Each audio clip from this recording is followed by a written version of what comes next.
My name is Jim Hawkins, and Squire Trelawney and Dr. Livesey asked me to write down the whole story of Treasure Island from beginning to end.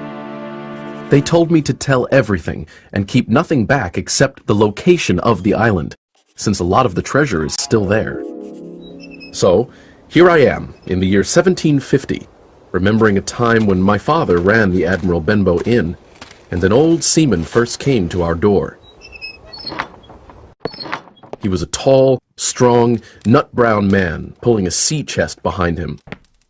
A dark pigtail fell over the soiled shoulder of his blue coat. His ragged hands had black, broken nails, and the scar across his cheek was a dirty, ugly white. He came in, sat down, and ordered a glass of rum. "A comfortable inn," he said, drinking slowly. "and in a good location. Many customers, mate?" "No, very few," my father said. "It's a pity." "Well then," he said, "this is the place for me. All I'll need each day is bacon and eggs in the morning, some rum, and a room with a high window to watch for ships." He threw down 3 gold pieces. "You can call me Captain," he said, looking fierce. "Let me know when you need more money to cover my board." The captain was a very quiet man. All day, he would hang around the cove or the cliffs with a brass telescope, and all evening he would sit next to the fire and drink rum. "Let him be," my father warned me. Every day the old man went for a walk, and when he returned to the inn, he'd always look over his shoulder and ask, "Have any seafaring men been here?" Occasionally, seamen did arrive at the Admiral Benbow, and he'd spy on them through the curtains. He took me aside one day and held out a silver coin. "I'll pay you every month," he said, "if you keep your eyes open for a seafaring man with 1 leg." "1 leg?" I said. "Let me know the moment he appears." On the first of each month, I'd ask him for my wage. He'd stare at me for a long time, but eventually he would give me my coin. "Look out for the seafaring man with 1 leg," he repeated ominously. How that one-legged man haunted my dreams. On stormy nights, he appeared to me in 1,000 different forms with 1,000 evil expressions. Sometimes his leg was cut off at the knee, and sometimes the entire leg would be missing. The one-legged man would chase me over hedges and into ditches. I thought these nightmares were a high price for my monthly pay, but oddly, the captain himself didn't scare me at all. "More rum!" he'd shout. He'd force our trembling guests to listen to his stories and his singing, and he wouldn't allow anyone to leave. "Pay attention! 15 men on a dead man's chest," he sang. "Yo ho ho and a bottle of rum." Everyone sang in answer, joining in for fear of death. "You'd walk the plank in the dry Tortugas," he said, pointing to one reluctant guest. "and on the bloody Spanish Main," he said, pointing to another. "You'd be tortured and then hung." "He's lived among the wickedest men on the sea," one guest whispered. "He uses such shocking language," said another. My father held his head in his hands. "The inn will be ruined. People won't come to be bullied and sent shivering to their beds." I disagreed and said to my father, "The captain does us good. People are frightened, but they like the excitement. There's even a group of young men who pretend to admire him. They call him Sea Dog and Old Salt, and say he's the sort of man that made England fearsome at sea." "But the money he paid us is long gone," my father said. "I don't know how to insist on more. Whenever I try, he just stares at me." Father wrung his hands and looked very ill. So, the captain stayed. He never wrote or received letters, or spoke with anyone but the guests, and then only when drunk. and we never saw inside his great sea chest. Late one afternoon, Dr. Livesey arrived to see my father, who had become quite sick. This well-dressed doctor, with his white powdered wig, clear eyes, and pleasant manners, contrasted sharply with the filthy, bleary-eyed old sailor, drunk and sitting with his arms on the table.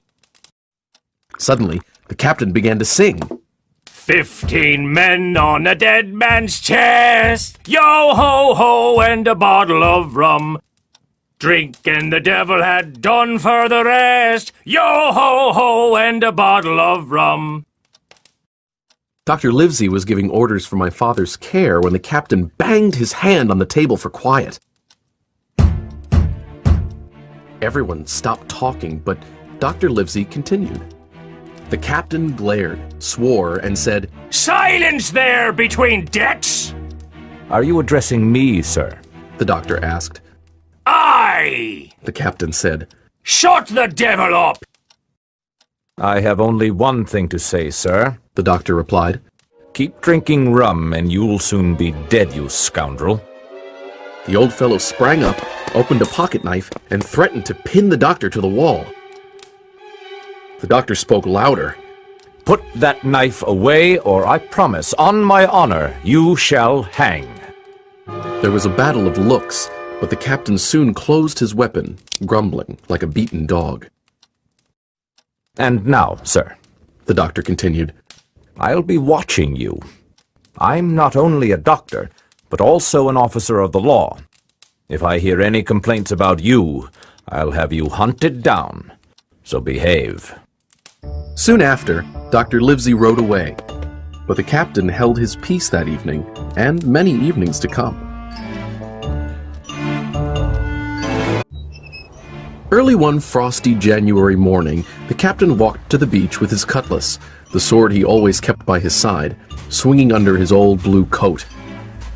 He carried his brass telescope under his arm, and he had his hat tilted back on his head. The old man's breath hung in the air like smoke. Mother was helping my sick father upstairs, and I was setting the table for the captain's breakfast, when the door opened and a pale, greasy-looking creature walked in.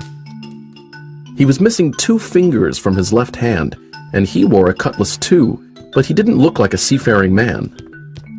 May I help you, sir? I asked.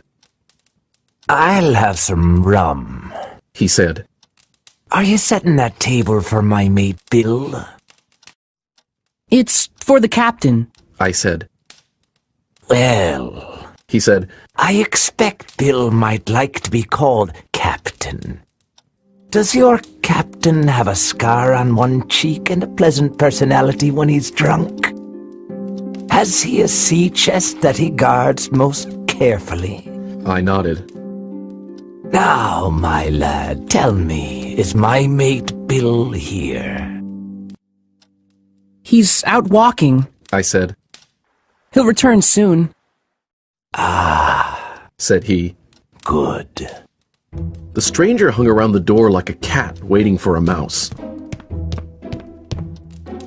Once, when I stepped outside, a change came over his face, and he angrily said, Get back in here. Then, he suddenly became very polite, half smiling and half sneering. You're a good boy. He patted my shoulder. I have a son of my own. Then, the stranger looked out the window and said cheerfully, Ah, here comes my friend Bill. Let's move aside, Sonny, and we'll give Bill a little surprise, bless his heart. He pushed me back until we were both hidden behind the open door. I was very alarmed, but the stranger seemed frightened too. He swallowed hard and grabbed the handle of his cutlass, loosening the blade in its sheath. Unsuspecting, the captain marched in the door and across the room to the table where his breakfast lay. Bill, the stranger said in a bold voice as he pushed me away. The captain spun around, and he became so pale that his nose was nearly blue. I felt sorry to see him suddenly turn so old and sick. Black dog, gasped the captain, looking as if he'd seen a ghost. And who else? The stranger said. I'm here to see you, Billy, my old shipmate. It's been a while since I lost these 2 fingers. He held up his mutilated hand. Well, you found me, The captain said, recovering. Here I am. What do you want? Let's just sit down over there and talk like old shipmates, Billy Bones. Black Dog said. Then Black Dog looked at me. Leave us. And I don't want to see you listening to our conversation, Sonny. I left them at the table, but I did my best to pick up a word or two from where I waited at the bar. I heard mostly curses from the captain. No, no, no! He cried. If I'm going to hang, then everyone will! They shouted and swore and began to fight, knocking over a chair and table. I ran over to watch as their cutlasses clashed. Then Black Dog let out a cry of pain. He turned and started to run with the captain right behind him. Blood was streaming from Black Dog's left shoulder as he sprinted through the door. The captain took aim with his cutlass and threw it at Black Dog. And he might have split Black Dog's head in half, if not for our big sign saying Admiral Benbow. The frame still has a nick where the sword hit it. Despite his wound, Black Dog ran off and disappeared over the hill. The captain rubbed his eyes and went inside. Jim, He said, clutching the wall. I need some rum. Are you hurt? I cried. Rum! He repeated. Rum, rum! Shaking, I ran to get it, but my hands were so unsteady I broke the glass and had to fill another. Suddenly, I heard a loud crash and ran toward the sound. The captain was lying on the floor. Alarmed by all the noise, Mother came downstairs. He's drunk. What a disgrace. She cried. And with your poor father sick. My mother and I raised the captain's head. His eyes were closed, and he was breathing loud and hard. I had the rum, but his teeth and jaws were shut tight.